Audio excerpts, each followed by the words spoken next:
सवाल ये है कि जिस कोरोना ने पूरी दुनिया को मरघट में बदल दिया, जिस कोरोना ने कई देशों की इकोनॉमी तबाह कर दी, चीन उसकी जिम्मेदारी लेने से कैसे बच सकता है?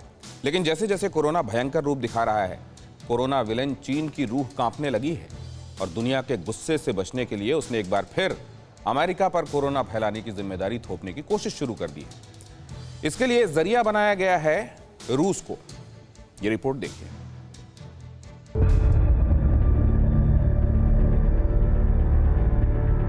कोरोना वायरस के फैले 1.25 साल से ज्यादा वक्त बीत चुका है। हर देश, हर शहर में ये वायरस अभी तक कहर बरपा रहा है। कोरोना की लहर पर लहर आ रही है। लोग अपने घरों में कैद हो रहे हैं, क्वारंटीन हो रहे हैं, अस्पताल पहुंच रहे हैं और उनमें से कई कब्रिस्तान भी पहुंच रहे हैं। लेकिन ये हालात देखकर कोरोना वायरस का जन्मदाता और चीन के राष्ट्रपति शी जिनपिंग को दोबारा दागदार होने का और दुनिया का गुस्सा झेलने का खतरा सता रहा है। सदी का सबसे बड़ा खलनायक साबित होने का डर सता रहा है और यही वजह है कि खुद पर लगा महामारी का दाग धोने में शी जिनपिंग जी जान से जुट गए हैं। और इस बार उन्होंने साथ मांगा है अपने पड़ोसी कम्युनिस्ट देश रूस के राष्ट्रपति व्लादिमीर पुतिन का।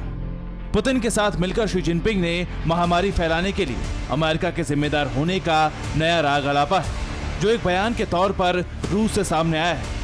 रूस के सिक्योरिटी काउंसिल सेक्रेटरी निकोलाई पेत्रुचेव ने बृहस्पतिवार को कॉमर्सेंट को दिए इंटरव्यू में कहा, मैं सुझाव देता हूं कि आप इस बात पर ध्यान दें कि अमेरिका पूरी दुनिया में अपनी बायोलॉजिकल लेबोरेटरी कई गुना बढ़ा चुका है, लेकिन ये अजीब इत्तेफाक है कि ये लेबोरेटरी चीन और रूस की सीमाओं पर बढ़ाए जा रहे हैं।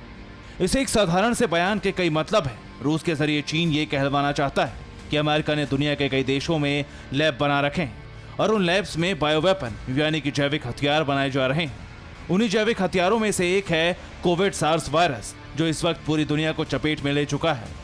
दरअसल अभी तक के रिपोर्ट में यह साफ हो चुका है कि चीन के वुहान शहर से कोरोना का वायरस फैला था और दुनिया को पता चलने से बहुत पहले ही फैला था।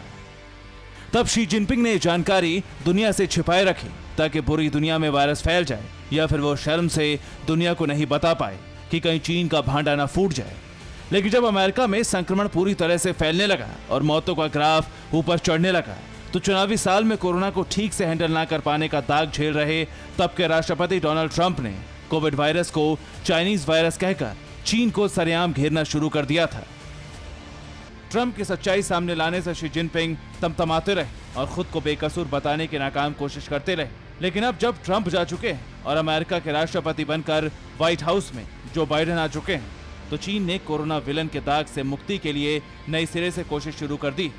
इत्तेफाक ये है कि इसमें रूस चीन के साथ है, लेकिन रूस की जुबान पर भी चीन का ही नाम है। रूस ने चीन के विदेश मंत्री लिजियान झाओ के एक ट्वीट का भी हवाला दिया है, जिसमें झाओ ने लिखा था, अमेरिकी बायोमिलिट्री गतिविधियां पारदर्शी, सुरक्षित और न्यायसंगत नहीं।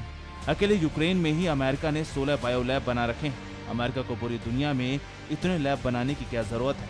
इन लैब्स में आखिर क्या होता है, खासतौर पर फोर्ट डेट्रिक लैब में?